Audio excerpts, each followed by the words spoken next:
still remember the sound of the waves that morning. Soft, steady, like they were whispering to me that something was about to change.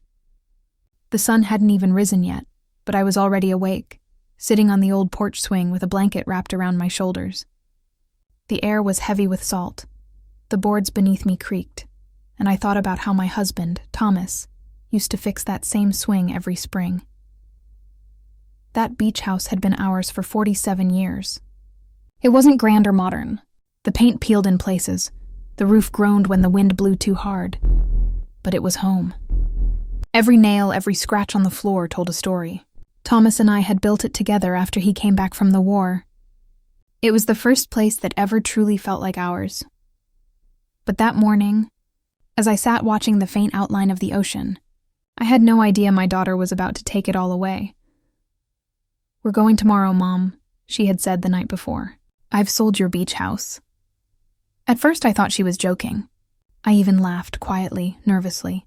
But when I saw her face, her eyes didn't carry any trace of humor, only determination and something else. Guilt. I didn't yell. I couldn't. My voice caught somewhere in my chest, trapped between disbelief and heartbreak. "Sold? My house?" I managed to whisper. "It's not practical anymore, Mom," Laura said. "You can't live here alone. You're 71 and this place needs work. The stairs are dangerous. The plumbing's ancient. Come on, Mom. It's time. You'll come live with us. It'll be easier for everyone." "Everyone?" I asked, my hands trembling. "Or just easier for you?" Her husband, Dean, stood by the kitchen counter, arms crossed. He didn't say a word, but I could feel his approval radiating off him like heat. He'd always thought this house was a waste, too sentimental, too small town for his taste. Laura sighed, rubbing her temples. "Please, Mom, don't start. The papers are already signed. We're leaving tomorrow, just like that. 47 years erased in one breath. But before I tell you what happened next, I want you to know this. That wasn't the first time my daughter had made decisions for me. It was just the first time she tried to take something I couldn't replace, and what she didn't know was her father had left behind something in that house, something that would change everything once I found it. That night, after she went to bed, I stayed up in the living room, surrounded by boxes she'd already packed. Every photo, every seashell from vacations past, every tiny thing that held a memory. She had stuffed them away without a thought. I picked up one box labeled Old Junk. Inside were Thomas's journals. He'd kept them locked in a drawer I thought she never knew about. My fingers brushed over the worn leather cover. I hadn't opened them since he died. My heart ached, but something inside me whispered that I needed to. I sat there under the dim lamp, listening to the waves outside, and began to read. June 5th, 1982. Laura's birthday today. We built her sandcastle so big it touched the porch steps. She said she wants to live here forever. God, I hope she remembers how much this place means. My eyes filled with tears. I turned another page. July 19th, 1989. Something's wrong with the business. I made a promise to keep Clara safe no matter what.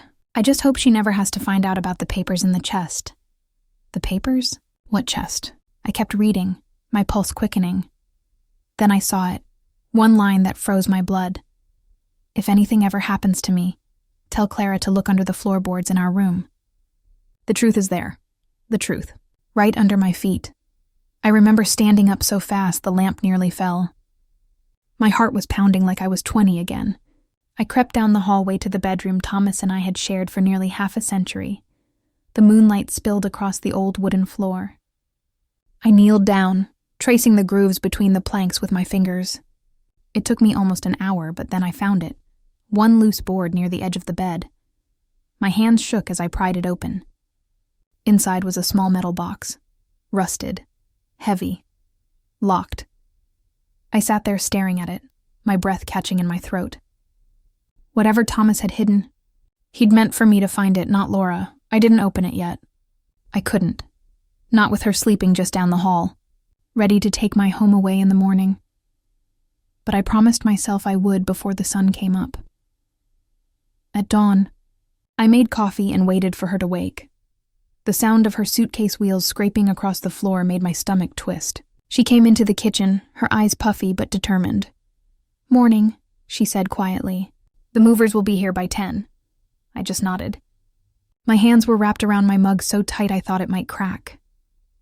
"Laura," I said softly, "before we go, there's something I want to show you." She frowned. "Mom, please don't make this harder." "Just 5 minutes." Something in my tone must have stopped her. She sighed and followed me down the hall. I pointed to the floor beside the bed. "Help me move this. What are you doing?" she asked, exasperated. "Your father left something here," I said, "and I think it's time we both saw it." She hesitated, then helped me lift the old bed frame aside. I pried the loose board open again and pulled out the metal box. The look on her face shifted from annoyance to curiosity. "What is that?" she whispered. "Your father's truth," I said simply. The lock was old, but it broke with a twist of the screwdriver I'd brought. Inside were stacks of papers, some yellowed with age, others neatly folded. On top was an envelope addressed to me in Thomas's handwriting. My hands trembled as I opened it. "My dearest Clara, if you're reading this, it means I'm gone. I never wanted you to carry my burden, but I couldn't let them take what's rightfully ours. The house is protected, in your name only. The deed is inside this box. Never let anyone convince you otherwise." I froze. Laura leaned closer. "Mom, what do you mean, in your name only?" I pulled out the next document, a legal deed, stamped and signed decades ago. "My name, only mine. Tears blurred my vision. That meant—" She couldn't have sold it. Not legally. And that's when the color drained from Laura's face. "Mom, I didn't know," she stammered. "Dean said. He said the lawyer said it was in both your names." I swear I didn't know, but I knew. I'd seen the truth in Dean's eyes long before she did. He wanted the money, and she'd let him convince her it was for my own good. I looked at her, my only child, and for a moment, all I felt was sorrow. Not for the house. For her, because she didn't realize what she was about to lose. Not just the home she grew up in, but the trust of the woman who loved her more than anything. That was the last sunrise we watched together for a long time, and it was only the beginning of what came next.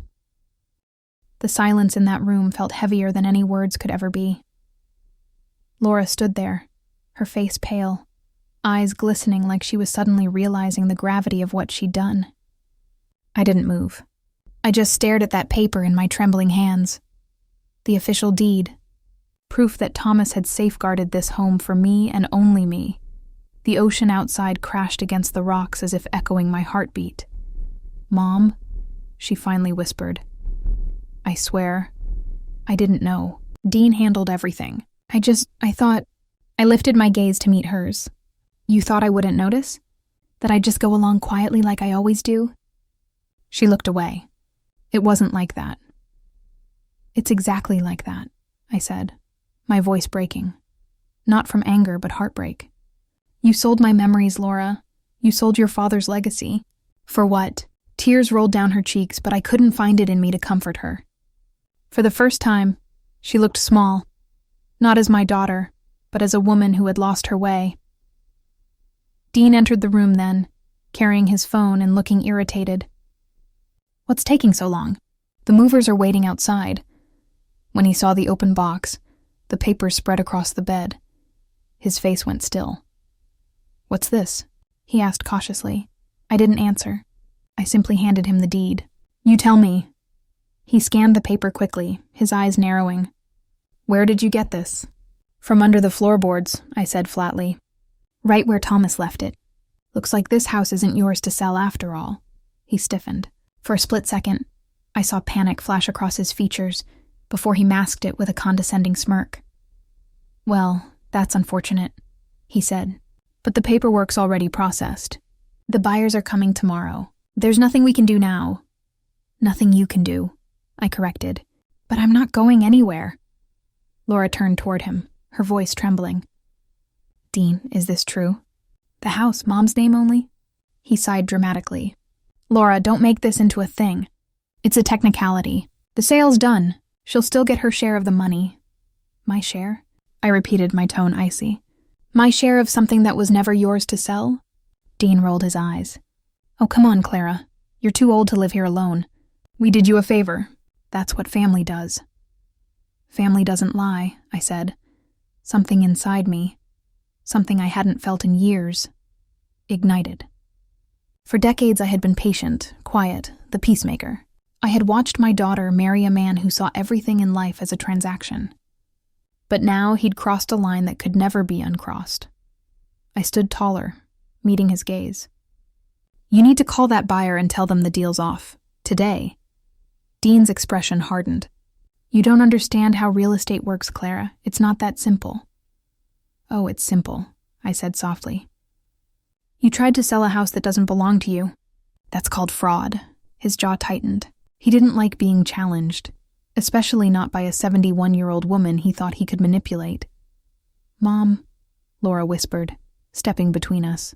Please, let's not fight. We can figure this out. I looked at her, at the tears forming again in her eyes. No, Laura, you already chose your side, and I walked out of the room.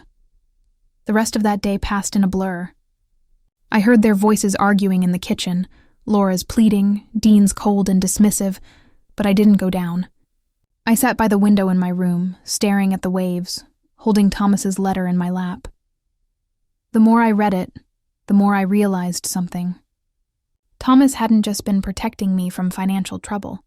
He'd been protecting me from them. From anyone who might someday see this house as a thing to be taken, instead of the sacred place it was. And in that moment, I knew what I had to do. The next morning I was up before dawn again. I dressed neatly, made myself a cup of tea, and waited for them to wake. When Laura came downstairs, her eyes were red and tired. Dean followed, already dressed for the road.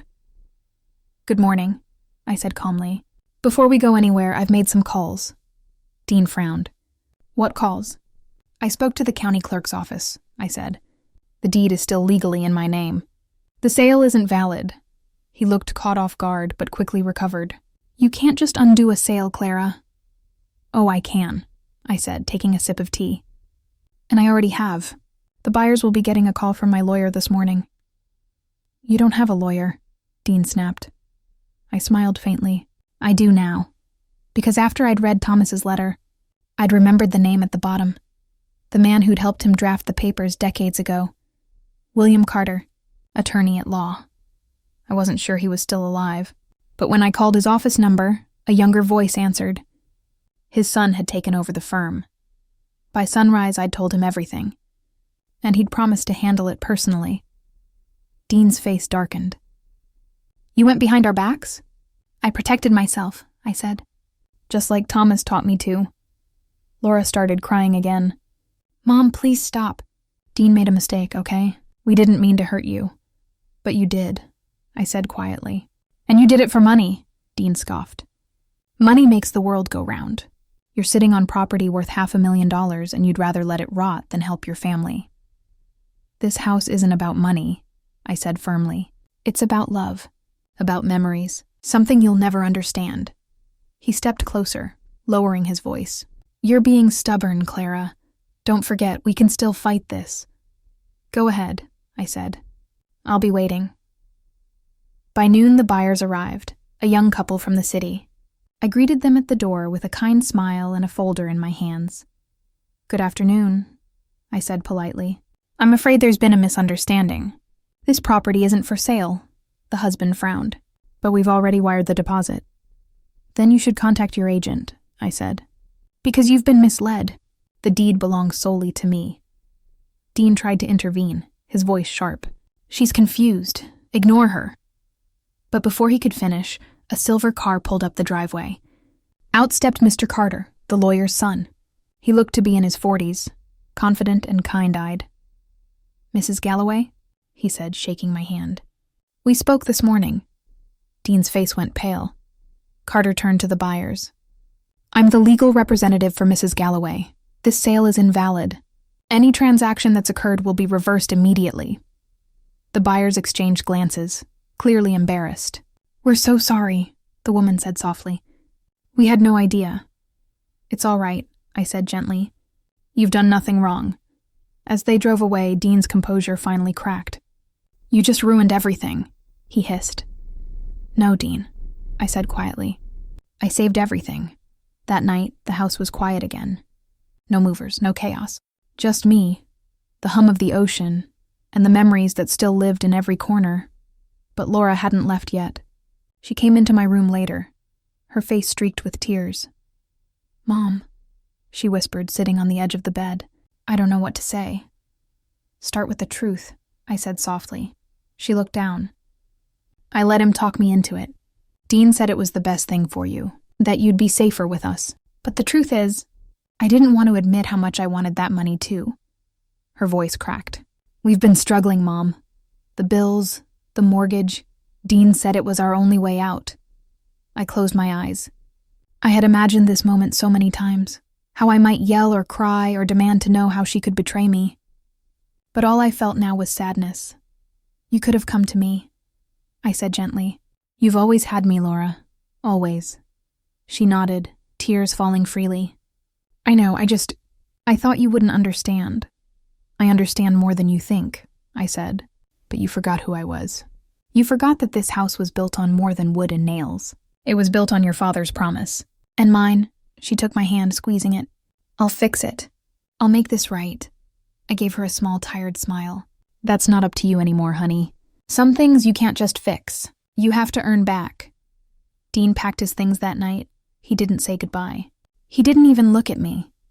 And when he drove off the next morning, I watched from the porch, feeling something inside me lift. Like the storm that had hung over this house for years had finally passed. Laura stayed behind. For the first time in a long while, she helped me make breakfast. We ate quietly, the air heavy but peaceful. At one point, she looked up and said softly, Dad would have been proud of you, Mom. I smiled faintly. He'd have been disappointed it had to come to this. She nodded, wiping her eyes. We didn't talk much after that. But sometimes, silence says more than words ever could. That night, I took out Thomas's journals again. I turned to the last page he'd ever written, August 3rd, 1994. If she ever loses her way, I hope she remembers this house isn't just a home. It's proof that love can outlast greed, lies, and even death. Clara, if you're reading this someday, stand your ground. The truth will protect you. I closed the book and pressed it to my chest. He was right.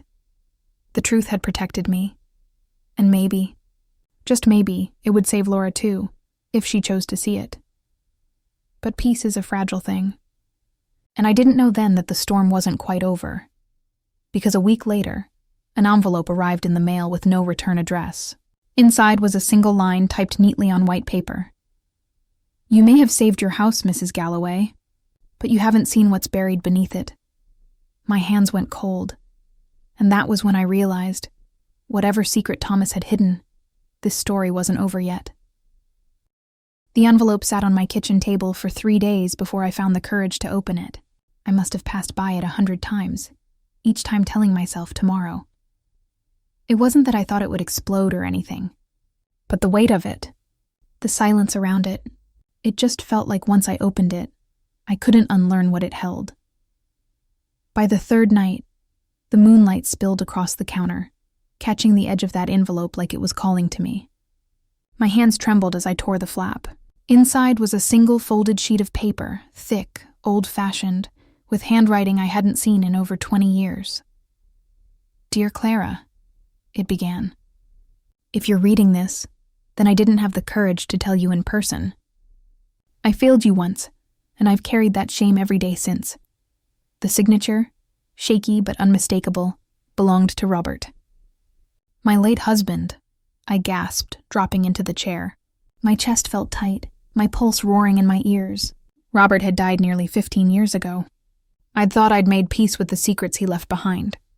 But now, here was his voice reaching out from beyond the grave. The letter went on. You always believed the beach house was our dream together. But I need to confess, it wasn't just ours. When we bought it, I used money that didn't belong to me. It was supposed to go to my sister Evelyn. She trusted me to hold it for her after our parents died. But I was weak, Clara. I thought I could double it for both of us, and when it failed, I lied. I let you build a life on something that was never clean. If Evelyn ever finds you, tell her I'm sorry." I sat there for what felt like hours, the words echoing in my head. Evelyn. That was a name I hadn't heard in decades. She'd vanished from our lives long before Robert's death. But suddenly, all of it made sense. The way Robert used to stare out at the ocean some nights, silent and guilty. The way he'd flinch whenever I brought up family reunions. And now, after all this time, the truth had washed ashore like driftwood from a storm. The next morning, I called Laura. She answered cautiously. "Mom, sweetheart," I said softly. "There's something I need to tell you. It's about your father." She drove over within the hour, arriving with her usual blend of guilt and resolve. I could tell she'd been trying. Her hair was brushed, her eyes less hollow. We sat on the porch, wrapped in a gentle morning breeze. I handed her the letter. She read it silently, her jaw tightening. When she finished, she looked up, eyes wet. He really wrote this?" "Yes," I said quietly. "And now I don't know whether to feel angry or relieved." "Maybe both," Laura exhaled shakily. "It explains a lot. Remember when you said he got that sudden bonus back then? Maybe it wasn't a bonus at all." We both sat there, letting the past settle between us. Then she said something that caught me off guard. "Maybe this is why he never wanted to sell the beach house." I blinked. "What do you mean?" "Think about it," she said. "He built that house on guilt. Maybe it was his way of keeping Evelyn's memory alive, some kind of silent apology." Her words hit me hard. Because in that moment, I realized, sometimes people do the wrong thing for reasons they think are right. And as much as Robert had hurt me with his secrecy, part of me knew he'd carried that guilt like a weight until the day he died. 2 days later, Laura and I decided to find Evelyn. We didn't know if she was alive or if she'd even want to hear from us. But I felt it deep in my bones. This was something Robert wanted me to finish. We searched online, through old addresses, social records, even obituaries. Then one evening as the sun dipped low, Laura gasped. "Mom?" "Look." On the screen was a local church's community bulletin from a nearby town. "Evelyn Galloway, retirement luncheon, this Sunday." I felt my heart stop. She was alive, and just 2 towns over. That Sunday, we drove to the small coastal church. I wore a pale blue dress Robert always loved on me. My hands fidgeted the entire drive. When we arrived, I saw her instantly, sitting near the front, surrounded by laughter. Evelyn had Robert's eyes. Laura glanced at me. "You okay?" I nodded, though my throat felt tight. After the service ended, I approached her slowly. She looked up, and for a moment her expression went blank. Then she whispered, "Clara?" Her voice was softer than I remembered. "Yes," I said. "It's me. It's been a long time." We stood there, both trembling, both older, both weathered by years that had carried too much silence. Then I took a deep breath and handed her the letter. She read it carefully. Her hands began to shake.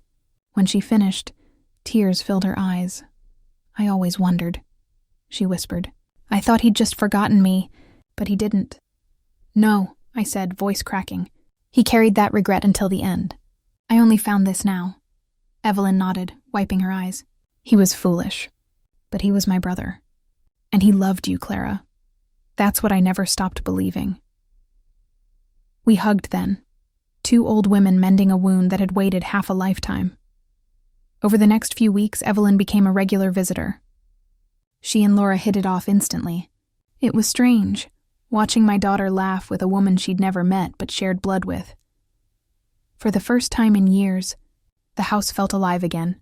Sometimes at sunset, Evelyn and I would sit on the porch with tea, watching the waves roll in. We'd talk about Robert, his mischief, his charm, his foolish pride. And somehow those conversations didn't hurt anymore. They healed. One evening after dinner, Laura lingered behind while washing dishes. "Mom," she said softly, "I've been thinking a lot about everything. About what I did." I looked at her, heart open. "You don't need to—" "No, I do," she interrupted. "Selling this house, betraying your trust. It was the worst thing I've ever done. But being here, seeing how you still find love and grace in people, it makes me want to be better. To live differently." She paused, eyes wet. "I've started seeing a counselor. I'm learning about boundaries, about forgiveness, and I want to ask if you'll let me move back in, just for a while. Not to take over, but to rebuild us." My heart swelled. For so long I'd prayed for a moment like this. Not control, not apology, but genuine change. I smiled through tears. "Yes, Laura, you can come home." She broke down crying, and when I wrapped my arms around her, it felt like the world finally exhaled. That night I sat on the porch again, looking out at the dark ocean. I thought of Robert, of Evelyn, of all the pain and love tangled together through the years. Life had taken so much, but it had given me this moment of peace. I whispered to the night, "We're okay now, Robert. We're finally okay." And for the first time in a long, long while, I believed it. It's funny how a home changes once forgiveness moves in. The walls seem brighter. The air feels lighter. Even the creak of the floorboards sounds like music instead of complaint. That's how the beach house felt in the weeks after Laura came back. They were still fragile. Moments, quiet hesitations in her voice, the occasional storm behind her eyes. But every day she tried. And for the first time in years, I saw her effort not as guilt, but as love. She'd wake early and open the curtains to let the light pour in, brew coffee for the three of us, and hum softly under her breath. Evelyn would tease her about her humming, and Laura would roll her eyes, laughing. I get it from Mom. Those little exchanges, simple, human, gentle, healed more than any grand apology ever could. Sometimes, I'd watch them from the porch and think, this is what peace looks like. But the truth is, peace never comes free. It's paid for with tears, humility, and time. One morning, while I was pruning the rose bushes out front, Laura came outside with her phone. "Mom," she said carefully, "I got an email from the realtor about the sale." My stomach tightened. "What about it?" "Well," she said, "there's still one final document in escrow, the deed transfer, because it never got filed properly after the injunction. It's technically pending." I wiped my hands on my apron. "Pending means what exactly?" She hesitated. "It means if we don't act within 30 days, the buyer could still claim rights to the property." The words hit like a wave. I thought this battle was behind me, but instead of fear, I felt something else rise inside me. Resolve. "Then we'll fix it," I said firmly. "This house has seen enough betrayal. It's time it stands on truth."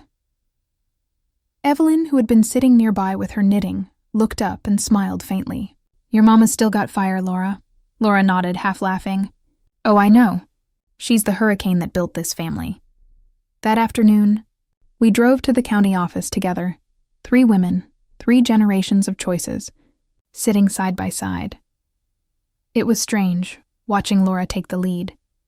She spoke to the clerk politely but confidently, explaining the missing documents, citing the injunction number, the judge's signature. The clerk glanced at me and said, "You raised her well, ma'am," and I thought maybe not perfectly, but we both kept trying. After 2 hours of paperwork, signatures, and a few tense moments, it was done.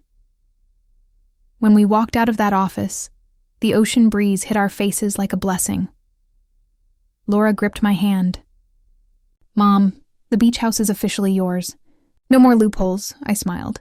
"No, sweetheart, ours," because that's what it had become again, a shared piece of heart and history. That evening, we celebrated with Evelyn's peach cobbler and a bottle of white wine that had been gathering dust since Robert's funeral. We toasted. Not to the past, not even to survival, but to new beginnings. "To second chances," Evelyn said. "To family," Laura added, and I lifted my glass. "To grace." We clinked glasses, and for a moment, the years between us melted away. Later, after dishes were cleared and the house quieted, Laura sat beside me on the porch steps. The sky was streaked pink and gold, the air full of salt and memory. "Mom," she said softly. I've been thinking about selling my own house, maybe moving closer. I looked at her, surprised. You'd give up your big city life for this little corner of coast? She laughed. It's not much of a life without family, is it? That line stayed with me long after she went to bed. Because it wasn't just an idea. It was a circle closing. The same daughter who once sold her mother's home was now choosing closeness over comfort, family over fortune. And that, to me, was the truest justice of all. A few days later, the doorbell rang. When I opened it, a young woman stood there, dark curls, a nervous smile, holding a small wooden box. Are you Mrs. Galloway? She asked. Yes, I said slowly. I'm sorry to bother you. My name's Mara. I'm Evelyn's granddaughter. I just moved back into town. She told me you might want this. She held out the box. Inside was a stack of old photographs tied with a faded blue ribbon. Robert, Evelyn, and me, young and bright, standing in front of this very house the summer we bought it. Mara smiled. Grandma said it was time this came home. I thanked her, tears rising before I could stop them. Would you like to come in for tea? I asked. She hesitated, then nodded. I'd love that. That afternoon turned into something special. Mara was warm, thoughtful, with a spark of both Robert's charm and Evelyn's grace. She told stories of her grandmother's stubborn streak, of growing up hearing half-told tales about the aunt who lived by the sea. I realized she was talking about me. It hit me how easily distance can twist stories, how silence can build myths where truth should be. But now, here we were, 3 generations, bridging gaps that once seemed impossible. When Laura joined us later that evening, I watched her and Mara chat like old friends, laughter spilling from the kitchen, and I thought, maybe this was the real inheritance Robert left behind. Not money, not guilt, but the chance to mend. The next morning, I took the wooden box to the shore. The tide was low, and the air smelled of salt and lavender. I knelt by the water, letting the foam brush my fingers, and whispered, "You did wrong, Robert. But in the end, your truth brought us home again." I placed one of the photos on the sand, us 3 smiling in front of the beach house, and watched as the tide carried it gently out to sea.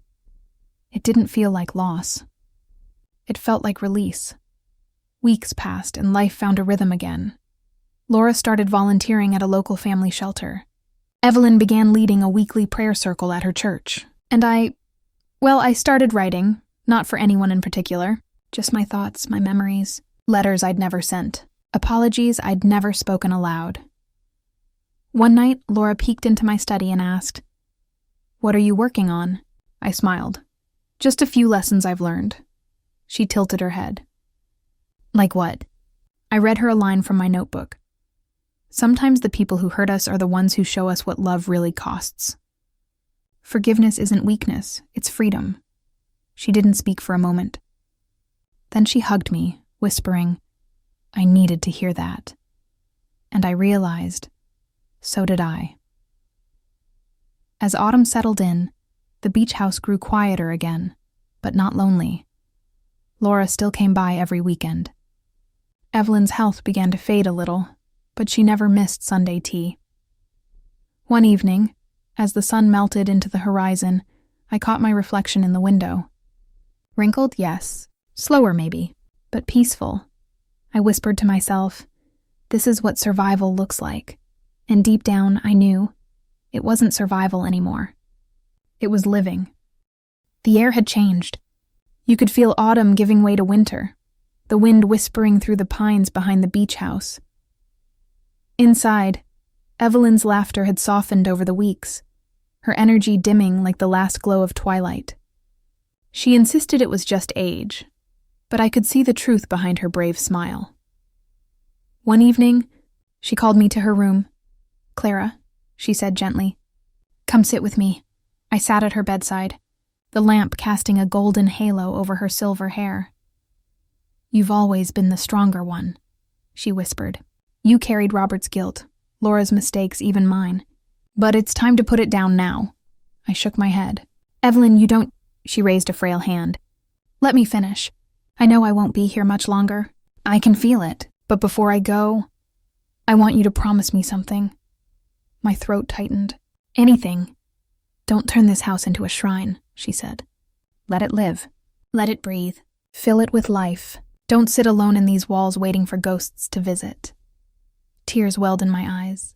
You're not a ghost yet, she smiled weakly. No, but I will be soon. And when I am, I want to know you're still watching the ocean, not the past. Evelyn passed quietly 3 weeks later, just after dawn. The morning sky was pale pink, the sea calm. Laura was with me, holding my hand as we watched the hospice nurse fold the blanket one last time. I thought grief would break me. But instead, it felt like a tide gently pulling me forward. We buried Evelyn beside her parents, under a tree that looked out over the coast. Laura spoke a few words, simple, honest, trembling with love. She reminded me that people can change, she said. That forgiveness doesn't erase the past, it redeems it. When the service ended, Mara slipped her arm around my shoulders. Grandma said you were her miracle, she whispered. I smiled through tears. She was mine. The weeks that followed were quiet. Too quiet. I kept expecting to hear Evelyn's knitting needles clicking in the den, or her voice humming softly while she baked. But silence has a way of settling like dust. It covers everything if you don't keep sweeping it away. So I did what Evelyn told me to do. I kept living. I joined the local women's group, started volunteering at the church pantry, even hosted Sunday dinners again. Laura helped me redecorate the beach house. Nothing drastic, just little touches that brought new warmth. Fresh curtains, sunflowers in the kitchen, a new rug in the hallway. It feels lighter, she said one afternoon. Like the house can finally breathe, I smiled. It's because we can. One day, Mara stopped by with a small brown envelope. I found this while cleaning Grandma's old desk, she said. She meant to give it to you. Inside was a note in Evelyn's shaky handwriting. Dear Clara, if love could undo regret, I'd have been free years ago. Thank you for giving me that freedom. The beach house is where we both found peace again. When you're ready, pass it on, to someone who needs it more than we ever did. Attached to it was a property title transfer, blank, unsigned. I held it, realizing what she meant. This house had always been a symbol, first of guilt, then of redemption. And now it was meant to be something else. Legacy. I folded the papers gently and tucked them away. Not yet, I thought. But one day, as the months passed, Laura grew into herself again. She started working as a counselor at the family shelter, helping mothers who'd lost everything find footing again. Every time she told a story of someone she'd helped, I saw the girl she used to be, the one who used to run barefoot through the sand, laughing without worry. One evening she came home late, eyes glowing. Mom, you won't believe this, she said. One of the women at the shelter needs a place to stay. A few months, just until she gets back on her feet. She has a little girl. They've been through so much. I looked up from my knitting. And you're asking if they can stay here? She hesitated. Only if you're okay with it. I just thought, this house healed us. Maybe it can heal someone else too. I didn't need time to think. Yes, I said softly. That's exactly what Evelyn wanted. A week later they arrived, a young woman named Kendra and her 6-year-old daughter Nia. Kendra was quiet, polite, her eyes weary from too many battles. Nia, on the other hand, was pure sunshine, bounding through the living room with a laugh that filled every corner. Laura helped them settle into the guest room. That night, we had dinner together, roast chicken, mashed potatoes, and laughter. Halfway through the meal, Nia looked at me with wide eyes. Miss Clara, can I call this the happy house? I chuckled. Why's that, sweetheart? Because Mommy said it's where sad people turn happy again. The words caught me off guard. I felt a lump in my throat. Well, I said, smiling. Then I suppose you can. As days turned to weeks, Kendra began to relax. She helped around the house, cooked dinner some nights, and even joined Laura and me on morning walks by the shore. She told us bits of her story: a bad marriage, a lost job, too many closed doors. One afternoon, as we stood watching the waves, she said quietly, "I thought God forgot about me. But then Laura told me about you." I looked at her gently. "He never forgets. Sometimes he just waits for us to open the right door." She smiled through tears. "Thank you for opening yours." One evening, I was sitting by the window when Naya ran in holding a seashell. "Miss Clara, listen," she said, pressing it to my ear. I heard the soft rush of the sea. "That's the ocean talking," I told her. "What's it saying?" I thought for a moment. "It's saying we're all part of something that keeps coming back, no matter how far it drifts," she grinned. "Like love?" I smiled. "Exactly like love." Spring came again, bright and new. The garden bloomed like it hadn't in years. Kendra found a steady job. Nia started school nearby. And the house, our happy house, was alive with the rhythm of laughter and healing. Laura often said, "Mom, you know you could have sold this place for a fortune." I'd just smile and say, "And what good is a fortune if it costs your soul?" Because the truth was simple. This house wasn't mine to keep anymore. It was mine to pass on. On the 1-year anniversary of Evelyn's passing, we gathered by the water again. Laura, Mara, Kendra, little Nia. We each brought a flower and let it float out to sea. When it was my turn, I whispered, "We kept your promise, Evelyn. The house is alive again." The tide carried the flowers away, sunlight glinting off the waves like a blessing. Later that night, after everyone had gone to bed, I sat at my desk and opened my notebook, the same one I'd been writing in since all this began. On a fresh page, I wrote, "If you ever think you've lost everything, remember, love can rebuild what life destroys. It may not look the same, but sometimes the cracks are where the light gets in." I closed the notebook, turned off the lamp, and stepped onto the porch. The sea was calm, the stars endless, and for the first time in a long time, I felt truly free. Because forgiveness isn't just something you give, it's something you live. And this house, this family, this story, was proof that even broken things can bloom again.